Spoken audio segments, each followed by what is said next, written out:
ইমাম গাজালিকে স্বপ্ন যুগে দেখাই, হে ইমাম গাজালি, যান রহমতপুর গ্রামের মধ্যে যাইয়া আব্দুর রহমান নামের ওই আল্লাহর পেয়ারা হাবিবকে, ওই পেয়ারা বান্দাকে যান গোসল করাইয়া কাফন পরাইয়া আপনি দাফন করিয়া আসেন। ইমাম গাজালির স্বপ্ন যখন ভেঙে যায়, ইমাম গাজালি রহমতুল্লাহ আলাইহি সকালবেলা রহমতপুর গ্রামের উদ্দেশ্যে রওনা দিল।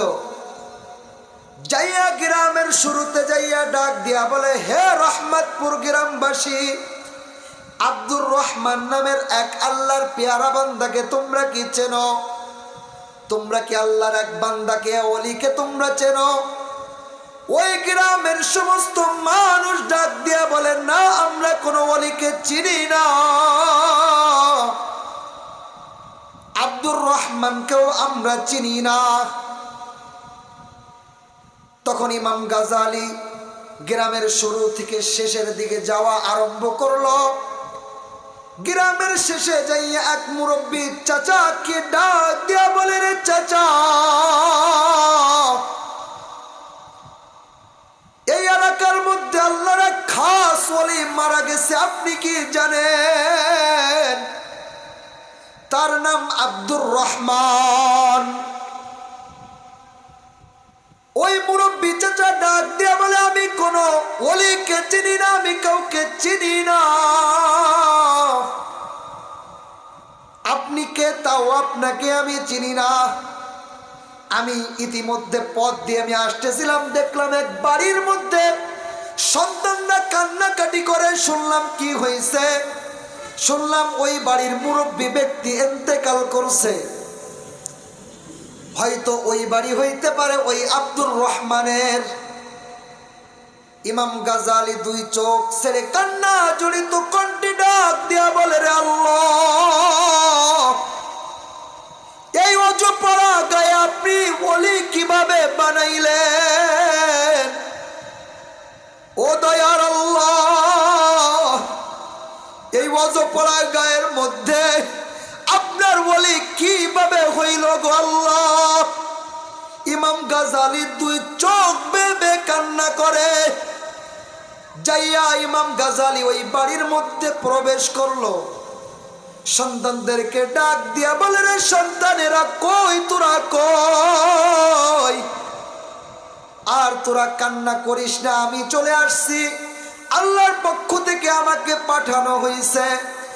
সন্তানরা ইমাম গাজালিকে বুকের মধ্যে আঁকড়ে ধরিয়া ডাক দিয়া বলে, রে ইমাম, আমার বাবা গতকাল ইন্তেকাল করছে, গত রাতে ইন্তেকাল করছে। আমার বাবাকে কেউ দাফন করার জন্য আসে নাই, আমার বাবাকে কেউ কবরস্থ করার জন্য আসে নাই। আমার বাবা এমন অবস্থায় রয়েছে। ইমাম গাজালি ডাক দিয়া বলে, রে সন্তানেরা, তোমাদের চিন্তা নাই, আমাকে আল্লাহর পক্ষ থেকে পাঠানো হয়েছে। তোমার বাবার দাফন কাপন আমি নিজেই করব, আমি নিজেই কবরস্থ করব। ইমাম গাজালি রহমাতুল্লাহি আলাইহি যখন ওই আব্দুর রহমান ব্যক্তির লাশটাকে নিয়ে গোসল করায়া সুন্দরভাবে দাফন করলো, সুন্দরভাবে কাফন পড়াইলো, জানাজা দিল। দেওয়ার পর ওই ইমাম গাজালি রহমাতুল্লাহি আলাইহি কবরের দিকে নিয়ে যায়। কবরের দিকে নিয়ে যাইয়া যখন কবরস্থ করতে যায়, কবরস্থ করার সময় ইমাম গাজালি রহমাতুল্লাহি আলাইহি ইমাম গাজালি রহমাতুল্লাহি আলাইহি যখন কবরস্থ যখন করতেছে, এমত অবস্থায় ইমাম গাজালির নাকের মধ্যে এমন একটা জান্নাতি সেন্ট পাওয়া গেল। জান্নাতি সেন্ট পাইয়া ইমাম গাজালির বুঝতে আর বাকি থাকলো না, এটা নিশ্চিত আল্লাহর ওলি। বলেন সুবহানাল্লাহ। ইমাম গাজালি রহমাতুল্লাহি আলাইহি যখন এই জান্নাতি সেন্ট পাইল, বুঝতে আর বাকি থাকলো না। কবরস্থ কইরা বাড়িতে আইসা ডাক দিয়া বলেন, হে সন্তানেরা, তোমার বাবার কি নেক আমল ছিল আমাকে বলো বলো বলো। তোমার বাবা তো খাস আল্লাহর ওলি হয়ে গেল, বলেন সুবহানাল্লাহ। ডাক দিয়া বলে, রে ইমাম, আমার বাবার কি নেক আমল আমার জানা নাই। আমার বাবা একজন কাঠুরিয়া মানুষ। আমার বাবা প্রতিদিন জংলায় কাঠ কাটতে যায়, যাইয়া কাঠ কাইটা বাজারে বিক্রি করিয়া কিছু আটা কিনে আনে। আমার বা ওটা দিয়ে রুটি বানাই, আমরা ওই রুটিটা খাই। এর বাইরে আমরা কিছুই জানি না। হয়তো আমার মার কাছে জিজ্ঞাসা করেন, হয়তো আমার মা বলতে পারবে আমার বাবার কি নেক আমল। বাইরে থেকে সালামুন দিয়া জিজ্ঞাসা করে, বোন আপনার স্বামীর কি নেক আমল ছিল জানায়া দেন, জানায়া দেন।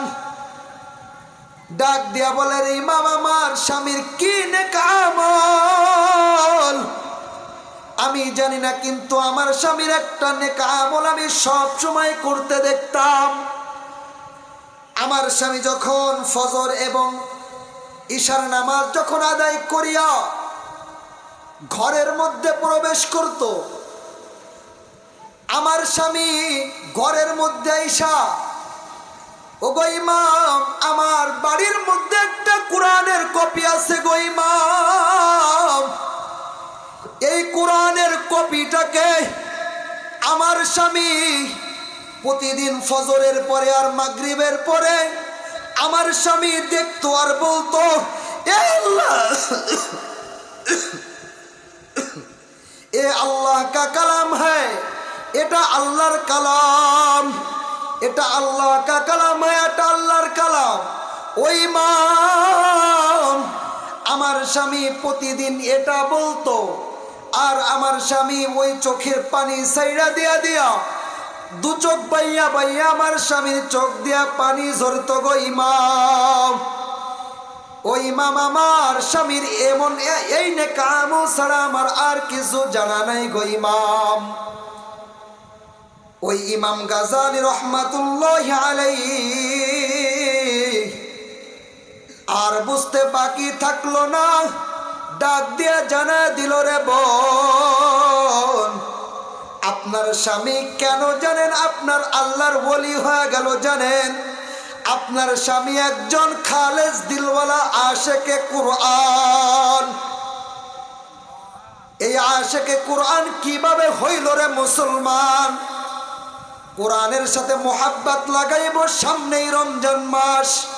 এই রমজান মাস আসতেছে, রমজান মাসের ইবাদত এত গুরুত্বপূর্ণ ইবাদত গো মুসলমান। এই রমজান মাস আসতে